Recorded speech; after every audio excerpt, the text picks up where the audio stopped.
Olá, estamos começando mais um PortoCast, parte integrante do Encontro Indústria Porto, e agora a gente também tem o programa Integração 5.0, onde a gente fala de tudo que está acontecendo aqui, não só na nossa região, mas em todo o Brasil. A gente fala de indústria, fala de porto, de logística. A ideia é que a gente tenha cada vez mais esse diálogo presente aqui no nosso dia a dia. E hoje recebendo aqui com muito prazer para a gente conversar sobre algo muito importante, que é a integração da indústria com o porto, o Ricardo, que é do CID, em Cubatão, e a gente vai falar sobre o CID, o que é o CID, qual é a função do CID. Ricardo, seja muito bem-vindo aqui ao PortoCast. Bom dia a todos, obrigado André por mais essa oportunidade. Bom, o CID é o Centro de Integração e Desenvolvimento da Baixada Santista. Na verdade, o CID é uma entidade autônoma, né, que representa indústrias do Polo Industrial de Cubatão e mais a Dalquímica localizada no município do Guarujá. Nós temos 16 empresas associadas.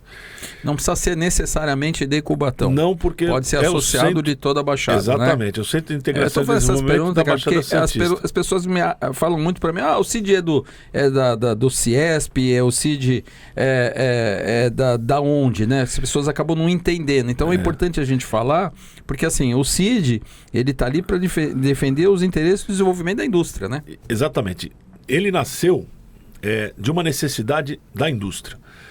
Então, mas para a gente falar um pouquinho, né, da origem do CID, a gente precisa reforçar, né, essa questão de que o CID é como se fosse hoje um administrador condominial, ou seja, ele trabalha para os interesses comuns dos seus associados. Originalmente, ele foi criado como um centro de fomento para a formação de mão de obra dirigida para a indústria. Lá no início da década de 80, quando o CID foi criado, mais especificamente em 1984. Então, 40 anos atrás. 40 anos atrás. O CID tinha como esse objetivo. Era formar mão de obra para a indústria. Mas não a mão de obra técnica e de manutenção, porque isso o Senai já fazia, mas preparar a mão de obra operacional, ou seja, aquela mão de obra voltada para as operações industriais. Certo. E essa era a vocação do CID inicialmente. Porque a nossa região, ela é uma região que eu digo até que ela é bastante privilegiada nesse ponto, porque ao longo desses 40 anos houve um desenvolvimento muito forte na parte educacional. E várias instituições de ensino foram crescendo e outras foram se instalando. Então, essa vocação ela foi sendo minimizada por conta da absorção pelas instituições de ensino que colocavam no mercado, né, mão de obra qualificada para poder desenvolver as atividades industriais. E aí o CID, então, passou a ser essa representação das indústrias para as questões comuns, ou seja, administrar serviços comuns, gerar serviços comuns, interagir com a comunidade, interagir com o poder público, sempre olhando as questões específicas que sejam realmente de interesse de todos os seus associados. Porque isso é importante, né? A gente sabe aí, principalmente nos gargalos logísticos que tem ali dentro de Cubatão, né? É uma das coisas que a gente mais discute, e todos os eventos que vocês participam, eu acho que esse é um dos temas recorrentes, porque a gente sabe ali, as empresas cresceram, a indústria cresceu, os terminais cresceram, e a infraestrutura viária que a gente tem é a mesma. Em Cubatão, eu acho que as indústrias acabam sofrendo muito com isso, e um dos papéis que vocês exercem muito bem é dialogar com o poder público com relação a isso, né? Com certeza, né? Inclusive, completou agora um ano, né? Nós fizemos um lançamento junto com os nossos associados de um projeto intitulado de Cubatão Mais Sustentável, que visava justamente buscar alternativas para que a gente pudesse introduzir melhorias e facilitar a fluidez do trânsito na região, tirando, né, esses gargalos citados e, consequentemente, os congestionamentos que a gente vinha tendo. Lógico que esse é um trabalho bastante amplo, que ele fala um pouco sobre infraestrutura, né? Melhorias foram feitas nas vias da região, melhorias aí que a própria prefeitura exerceu, né? Na Avenida Plínio de Queiroz, que ela tem um trecho que ela forma um binário entre as pistas leste e oeste da Domênico Rangoni, né? A marginal que dá acesso lá a própria Uzi Minas e que antecedendo tem algumas empresas de logística e empresas de serviço retroportuário, né, que também tiveram aí adequações para melhorar essa fluidez, ou seja, serviços de infraestrutura foram realizados para essa melhoria. E, conjuntamente, nós continuamos dialogando, né, com todos os entes aí envolvidos nessa questão, principalmente a autoridade portuária, teve um papel fundamental, e aí vai mais, né,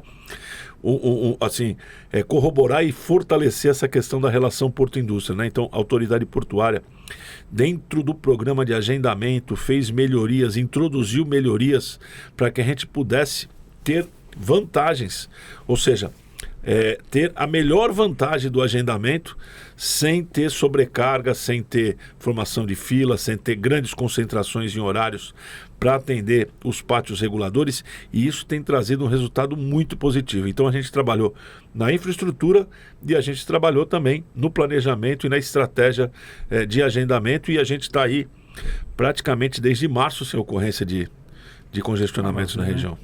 Ricardo, agora, vocês fazem encontros frequentes dos associados, né? E é feito um consenso entre vocês de um planejamento de médio e longo prazo? Sim. Na verdade, a gente tem não só os representantes, os conselheiros, né, que compõem a representação na entidade, mas nós temos também comissões técnicas que fazem avaliação de temas específicos, né? Então a gente costuma dizer, né, o Polo Industrial de Cubatão, e agregado também juntando aí a questão do Guarujá, é um polo industrial da indústria de base. Isso. E essa indústria de base, ela está segmentada na parte petroquímica, na parte química, de fertilizantes e siderúrgico. Então são esses 4 grandes blocos. E que não há nenhum tipo de concorrência entre eles, tá certo? Então a gente costuma dizer que não há reserva de mercado. E os assuntos que essas comissões representam, aí tem menos reserva de mercado, muito pelo contrário, o que tem que ter é troca de experiência. E aí é que os planos são estabelecidos conjuntamente, né? Então nós temos comissão que avalia as questões ambientais, né? Que é uma comissão específica para tratar dos assuntos ambientais, que é um assunto também bastante sensível para a região. Inclusive, a gente teve aí porque isso é fato, né? E as pessoas tendem a fazer isso também. Mas houve até aí a questão de 60 dias, uma comparação por conta aí dos índices elevados de material particulado na região de São Paulo, né? Sim. E aí usaram Cubatão como referência, né? Os resultados de Cubatão, inclusive, estavam melhores do que os resultados apresentados na capital. Enfim, mas na verdade isso é fruto de um trabalho que foi feito, né, de longo prazo, e aí é um grande exemplo de um planejamento comum, tá certo? Então, várias ações foram desenvolvidas individualmente, né? Todas as empresas trataram, né, os seus pontos específicos, dotando de equipamentos de controle ambiental. Todas as empresas hoje têm um sistema de gestão, né, para poder aferir, e esses sistemas de gestão, via de regra, são todos auditados por terceira parte. Tem também as atividades comuns, né? Durante os períodos mais críticos, nós gerenciamos lá um trabalho de limpeza e umectação na região para poder minimizar esses efeitos também. Então, esse é um grande exemplo de homogeneização de trabalho e olhando sempre de longo prazo. As questões de segurança do trabalho, que são comuns às empresas, todas elas têm que estar, né, muito atentas a essas questões, justamente para poder preservar os seus colaboradores, preservar a vida dos seus trabalhadores, e essa é uma preocupação comum de todos. Então essa interação também, trabalhando conjuntamente, traz resultados positivos, né, para todos, usando sempre as boas práticas. O plano de auxílio mútuo, que é o PAM mais antigo do Brasil, né? O plano de auxílio mútuo de Cubatão, ele completou esse ano aí 47 anos de existência. E ele também é um outro grande exemplo de trabalho continuado, de trabalho de planejamento, né? Exercícios são realizados rotineiramente, né, para aferir toda a prática de consenso coletivo, para que haja um pronto atendimento para eventos não desejados, né? Eventos não desejados, como o próprio nome diz, são para não ocorrer, né? Não são desejados, mas no caso de ocorrência, a gente tem um planejamento para poder atendê-lo, tá certo?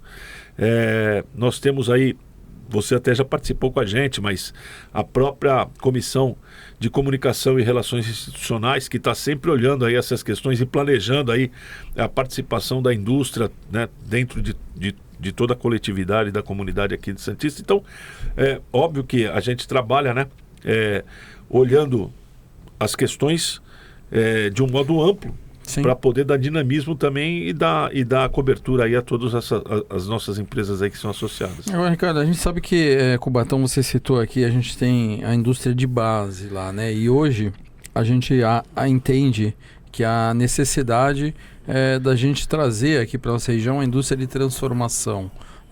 Como é que o CID tem visto, tem feito algum trabalho junto com a prefeitura de apresentar oportunidades para que a gente consiga trazer a indústria de transformação para perto, não só do porto, mas também da área produtiva ali, né? Porque a gente sabe que a gente tem áreas, e eu sempre falo, a gente precisa ter áreas disponíveis e permissíveis. Disponíveis é quando você pode ocupar, e permissíveis é quando a lei permite a ocupação, né? E o CID tem enxergado isso, a indústria de transformação, como dentro do polo de Cubatão?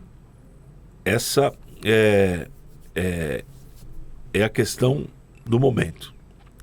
E mais do que o município de Cubatão, nós temos o governo do estado engajado nessa questão.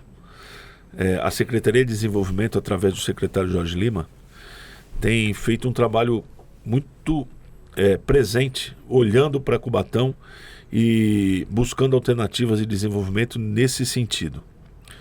O município de Cubatão, por sua vez, também está dentro desse processo, está muito próximo da Secretaria Estadual de Desenvolvimento e fez até um trabalho de identificação dessas áreas possíveis de ocupação. O que nós não temos, né, no momento são áreas de grandes dimensões, continuadas. Nós temos várias áreas, só que essas áreas, como você falou, as permissíveis, né, elas têm dimensões que, óbvio, que são atrativas para o mercado, né, mas teriam que ter atividades adequadas para esse dimensionamento, tá certo? Sim. Então, hoje nós temos áreas lá de até quase 800 mil metros quadrados, né? E variando aí dos 50 mil metros quadrados até os 800, a própria Secretaria de Finanças do município fez um levantamento fazendo essa identificação e disponibilizando essa identificação para o governo para poder fazer essa união, né, de esforços, buscando justamente essa possibilidade da gente atrair e trazer. Além disso, o próprio município de Cubatão ele já tem aí a questão de 2 ou 3 anos, uma legislação bastante agressiva, né? Visando vantagens para poder atrair, que aí dizem respeito à isenção temporária de IPTU, isenção das taxas de instalação, né? O ISS reduzido, enfim, tem uma série de atratividade aí na parte fiscal, né? Para poder permitir também, é um programa, né, que o município já estabeleceu, sempre olhando para essa questão da possibilidade de atrair novos negócios. Essa o mote do momento, né? Então eu vejo que a gente está numa possibilidade muito boa, porque o governo do estado tem realmente se engajado nessa questão. A gente já fez várias reuniões com a secretaria, a gente já fez vários encontros com o Invest São Paulo, e aí é uma presença muito forte entre o município, o estado e a própria iniciativa privada. Porque tem que ter eu sempre falo, o peso da mão do estado tem que estar presente nesse desenvolvimento, até porque o município faz uma lei de incentivo, ele diminui o ISS, que é importante, e eu também sempre cito nas minhas falas que ao redor da Grande São Paulo, então, as indústrias têxteis, as indústrias farmacêuticas, por quê? Porque ali eles têm um ISS de 2%, que ajuda muito, né? Quando nas outras regiões são 5%, mas elas tiveram ali um incentivo do Estado para ir lá. E eu acho que na Baixada Santista hoje, a gente precisa ter essa mão de peso do Estado, principalmente quando o empresário fala assim, vou tomar a decisão de ir lá instalar, mas e aí ele entra na questão ambiental, que muitas vezes demora 6, 8, 10 anos para serem resolvidas. Então eu falo que é importante o Estado estar junto, mas é importante que o Estado também participe através de um plano macro de desenvolvimento econômico regional integrado com os municípios, integrado com entidades como o CID, integrados com a sociedade, dizendo o seguinte, olha, nós vamos fazer acontecer, porque quem quiser vir vai ser bem-vindo e vai ter o seu investimento concretizado. Então, eu acho que, assim, você falou, é o momento, mas é o momento do Estado também se fazer presente com relação a isso, né? Com certeza. Por isso que eu falei que o momento ele está positivo, né? A atmosfera está positiva, porque todos esses entes que você citou, eles estão todos preocupados pela mesma causa. Então, eu vejo o governo muito disponível, o governo do Estado, o governo municipal já, né, inclusive preparado com uma questão tributária favorável, né? E a própria iniciativa privada buscando alternativas também para essa questão. O momento é favorável, acho que o momento econômico mundial ajuda muito o Brasil, né? Acho que o Brasil hoje é um dos poucos países do mundo que tem uma grande costa, que tem um grande potencial, que a gente fala muito da indústria azul, que é o potencial do mar. O Brasil tem uma grande quantidade de áreas que podem ser ocupadas. O que a gente precisa é aproveitar a oportunidade, né? A gente está na iminência de uma nova rodada aí do pré-sal, de uma nova expansão do pré-sal, que a gente já teve há 20 anos atrás, a gente não soube aproveitar, que foi em 2004, a Baixada teve uma certa frustração com relação ao pré-sal, mas hoje a gente tem aí a possibilidade de trazer as empresas que prestam serviço para a Petrobras, os estaleiros, as próprias empresas que fazem o abastecimento das plataformas, que nós temos um caso aqui em Guarujá da Saipem, que reativou os contratos com mais de 4 bilhões de reais de contrato, e eu fico muito feliz quando eu passo ali e vejo, essa semana nós gravamos ali, eu falei, eu quero o fundo, quero a Saipem, porque está abarrotada lá de equipamentos para ir para a plataforma de petróleo, então acho que isso é importante. Mas, Ricardo, eu queria entrar numa outra questão com você, que é uma questão que também tenho debatido bastante, que é com relação à mão de obra, né?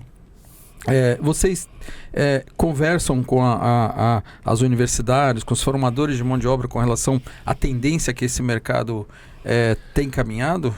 Sim, essa é uma preocupação também muito grande. Hoje, a gente fala muito sobre a questão da necessidade de criar alternativas para absorver a mão de obra e a gente ter aí uma possibilidade de colocação no mercado de trabalho, né? Cada vez mais as imposições tecnológicas elas vão estar incorporadas a essa formação da nossa mão de obra e a disponibilidade dessa mão de obra para atender às necessidades, seja ela industrial, portuária, tecnológica, né? A gente, se olhar pela questão de colocação de volume de mão de obra, nós vamos ter que falar de infraestrutura, de desenvolvimento de infraestrutura, porque aí são grandes obras, grandes negócios que têm a capacidade de absorção de uma quantidade de mão de obra maior. Mas quando a gente fala de um trabalho continuado, seja ele do industrial, seja ele do portuário, a gente tem que estar sempre falando sobre o aperfeiçoamento. E esse aperfeiçoamento, ele parte justamente dessa premissa. Nós temos que saber quais que são as necessidades do demandante e quais são as oportunidades que o formador tem, né? Então, por isso que é importante esse diálogo com as instituições de ensino, porque a gente tem que mostrar e tem que ter a capacidade de mostrar quais são as verdadeiras necessidades e a gente tem que ter, obviamente, né, a atenção por parte daqueles que formam para poder alinhar o máximo possível essa necessidade, né, ou a capacidade da formação com essa necessidade que é identificada. Quer ver uma ontem a gente teve a oportunidade de participar de um evento no próprio Senai, né? Eu cito o Senai como sendo um grande exemplo dessa questão, não só da formação e qualificação de mão de obra, mas eu cito o Senai como uma instituição de ensino, tá certo? E é uma instituição de ensino que está realmente alinhada e preocupada com essa questão, né?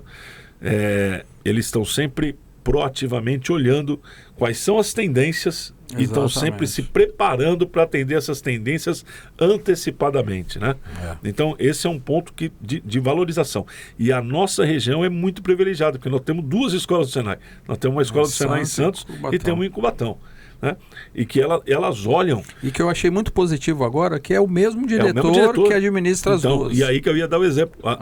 O Senai hoje, ele olha a região metropolitanamente. Exato. Ele olha como região mesmo, né? Verificando quais são as possibilidades para a região e ofertando capacitação para atender as diversas frentes. Lógico que nós temos 2 segmentos aqui que são a base, né, da nossa economia, que é a indústria e o porto, né? O setor portuário e o setor industrial são os carros-chefes. Mas óbvio que tem diversas outras atividades que compõem, né, a nossa economia regional. E o Senai não atende só frentes para portuário e industrial. Ele tem outras frentes que são colocadas lá para poder atender também aos outros segmentos aqui que incorporam a economia da nossa sociedade local, né? Então, para ser bem objetivo com o que você colocou, né? Você perguntou, a nossa mão de obra, ela precisa cada vez mais estar qualificada e adequada às necessidades que vão ser demandadas pelos nossos processos produtivos. Esses processos, eles estão em constante aperfeiçoamento. E transformação. Ontem, também citando de novo o exemplo do Senai, mais uma vez eu tive a oportunidade lá de visitar com o Daniel, que é o diretor aqui das escolas de Cubatão e de Santos. Eles têm um grande simulador lá de guindaste portuário, né, para carga e descarga de contêineres, né, que é um simulador de última geração, né, que traz uma percepção para o treinando, né, que é muito próximo das características reais da própria atividade. Então essa é uma preocupação, né, que o Senai tem de trazer uma formação muito próximo daquilo que o trabalhador vai enfrentar, né, para poder atender às necessidades do mercado de trabalho, né? Dentro da realidade que existe da região. Eles realmente têm essa preocupação. Ontem inauguraram um laboratório lá com equipamentos de última geração que existe no mundo, né? São uma referência. A gente realmente, como você bem pontuou, tem a sorte de ter 2 unidades aqui na Baixada Santista. A gente tem que aproveitar isso, porque a gente tem uma grande quantidade de universidades formando, qualificando, mas assim, a capacitação muitas vezes é deixada de lado, porque a gente faz muitos cursos generalistas e cursos que hoje o mundo quer na indústria, especialistas, muitas vezes a gente não tem, né? E eu, Ricardo, participei de um estudo feito pela Secretaria de Desenvolvimento do Estado, através da Invest São Paulo, e é interessante a gente olhar aqui na Baixada Santista. Nós temos um percentual de pessoas que têm pós-graduação acima da média do Estado, né? Então são pessoas que se qualificam, que continuam estudando, faz a sua pós-graduação, mas grande parte disso acaba subindo a serra todo dia para trabalhar em São Paulo. Então, assim, a gente tem uma mão de obra extremamente qualificada. O que a gente não tem aqui é aonde ele utilizar essa mão de obra na própria região. Ele acaba tendo que se deslocar todo dia para a capital. E aí a gente até começamos falando da infraestrutura viária, que acaba ficando assim, ultrapassada em razão disso, né? Porque as pessoas acabam tendo que subir e descer. E o nosso grande desafio agora é inverter isso. Eu acho que o momento é oportuno. Não me canso de falar, e quando vou a São Bernardo, cada vez mais, eu fico olhando, puxa vida, isso tinha que estar lá embaixo, né? Essa grande quantidade de indústrias aqui tinha que estar lá próximo do porto, porque a gente talvez não estivesse precisando de uma terceira rodovia. Se grande parte da produção industrial aqui está colocada ali em São Bernardo, São Caetano, Diadema, tivesse aqui na nossa região. Acho que a gente tem que aproveitar esse momento. Eu acho que o CID tem feito um trabalho muito bom, e a gente tem que realmente não pressionar, mas buscar a colaboração do governo do Estado, porque é fundamental. A mão de peso do Estado é fundamental. tem um outro ponto, André, que é uma outra grande oportunidade aqui para a nossa região, né? Não tem como a gente não olhar a transição energética Sim. como sendo uma outra oportunidade que tem que ser abraçada pela região, né? O Brasil, ele tem uma matriz energética muito mais limpa do que toda a matriz energética mundial. Exatamente. Se a gente olhar a nossa matriz energética, o número, eu vou falar em ordem de grandeza, não é o absoluto não, né? Mas a nossa matriz energética nacional, ela ultrapassa os 90% com recursos renováveis, seja a energia gerada por hidrelétrica, seja a eólica, que teve uma expansão na última década aí fabulosa no país, e a fotovoltaica, que está vindo agora também, né, numa crescente muito grande, né, e já está chegando aí próximo dos 10% dentre desses mais de 90% da energia renovável que nós temos na nossa matriz, tá certo? Então, essa oportunidade da transição energética, ela também cabe muito bem aqui para a nossa região. Por quê? Porque, embora, né, a gente já tenha feito, né, várias ações voltadas para redução dos combustíveis fósseis, introduzindo aí o gás natural, né, em todos principalmente nos processos industriais, justamente para minimizar, mas todas as empresas hoje, elas estão inseridas em programas globais. E os programas globais buscam alternativas para descarbonização, para redução das emissões de carbono. E a gente tem oportunidades para atrair aqui para a região, dentro de criação, possivelmente, de um hub verde que possa gerar hidrogênio verde, amônia verde, ou seja, que a gente tenha mais uma condição não só de geração, de distribuição local, mas também de possibilidade de ser um grande centro de distribuição estadual e, por que não dizer, nacional, tá certo? Então, essa questão da transição energética também é uma oportunidade e uma atratividade aqui para a nossa região. As nossas indústrias de base, elas têm capacidade de absorção para que a gente possa buscar essas alternativas para serem implementadas aqui, né? E aí vai dentro dessa estratégia maior, né, como você fala, de um planejamento futuro, e a gente tem essa atenção em todas as nossas associadas. A Yara vai fazer daqui a uma semana um lançamento, né, de um programa de descarbonização baseado na amônia verde. Isso é importante. A gente tem esse potencial e assim, muito bem observado por você, Ricardo, porque assim, a gente tem dentro de Cubatão ali hoje, empresa, você citou a Yara, como a gente tem a Uzi Minas, como temos tantas outras ali, que elas têm padrões internacionais, que elas respondem dentro dos padrões, que é exatamente o mesmo padrão usado na Noruega, na Finlândia, que são países de primeiro mundo, a gente tem aqui. E outra, elas têm a necessidade de se colocar da mesma forma. Então, o que isso para nós que estamos aqui, né, é a oportunidade da gente aproveitar essa necessidade deles, né, e transformar isso numa grande região. Sem falar, né, Ricardo, que eu sou muito entusiasta da geração de energia por turbina da corrente do mar, que é onde eu falei da economia azul, que tem sido aí algo que tem sido, o Sebrae tem apresentado muito bem esse projeto, e eu acredito muito, e a gente tem aí mais de 180 quilômetros de costa de mar aqui na nossa região, que a gente tem que aproveitar isso, mas realmente Cubatão tenha hoje essa capacidade de se transformar num grande polo aí, como você citou, não só estadual como nacional, de geração de energia limpa, descarbonização, porque a gente tem a felicidade de ter empresas aqui preparadas para isso. Exatamente. Então, por isso que eu falei, essa é uma oportunidade que a gente não pode, né, de forma nenhuma, relegar a segundo plano. Essa, né, tem que estar dentro, né, das oportunidades de carro-chefe mesmo, junto com a possibilidade da gente ter indústrias de transformação, mas o hub de energia também é uma grande oportunidade para a gente atrair novos negócios aqui para a nossa região.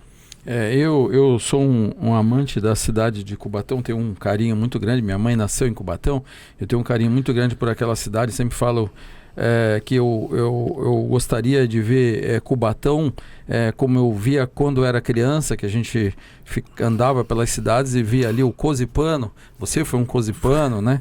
Era uma profissão que não existe, mas que era reconhecida por todos, né? O que você é? Eu sou um cosipano, aquele que trabalhava na Companhia Siderúrgica Paulista, lá esperando o ônibus da Breda chegar para ir para o trabalho, né? Todos sempre muito bem arrumados, tinha orgulho, né, de usar aquele uniforme, de pertencer àquela organização, que era algo que era visto com muito sucesso, né?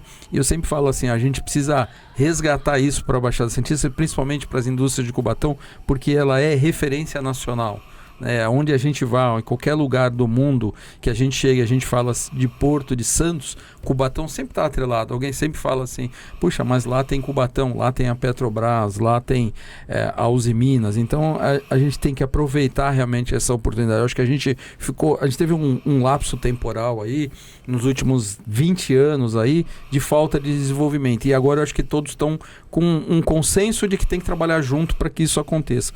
E eu fico assim, muito feliz de ver o CID muito participativo com isso, né? E assim, falar que aqui no Encontro Indústria Porto é algo que a gente sempre debate, trazer cada vez mais o gerador de carga para falar com o setor portuário, falar com quem leva e traz a carga da indústria, e a gente precisa cada vez mais aumentar a participação da indústria nesse diálogo, porque não tem economia forte onde não tem uma indústria forte por trás. Isso é preciso. Eu admiro muito a Alemanha, faço muitos estudos sobre a Alemanha e vejo que a Alemanha se tornou o que é porque eles têm a base da indústria como gerador de economia do seu país. Então, a gente aqui hoje tem esse exemplo e a gente tem que aproveitar, né, Ricardo? Eu acho que você bem colocou aí, é questão de organizar e colocar esse trabalho para frente, porque ele vai dar um resultado impressionante daqui 10 ou 15 anos. Não vai ser rápido, mas a médio para longo prazo, isso é uma grande transformação.